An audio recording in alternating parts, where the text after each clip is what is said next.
Alright, so this is the inside of my failed transfer case.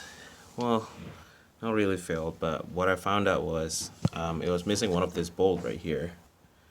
And what happened was when I crossed a pretty deep water got into this transfer case, and all this dirt here, it was due to the fact that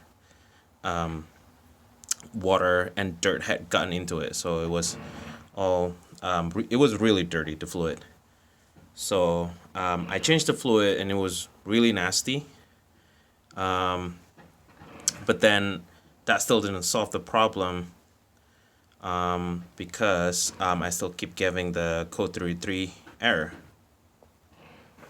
And this here are the 5 switches that's giving you code 33.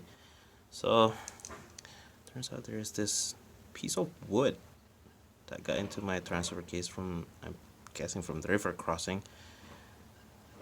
This one here. It was lodged onto the transfer case switch for the center diff lock, and if you see there, you get all, I don't know if I turn this in here. Here you go. You get all this dirt in there. So what happened is when this teeth roll or this gear turn, it won't engage this.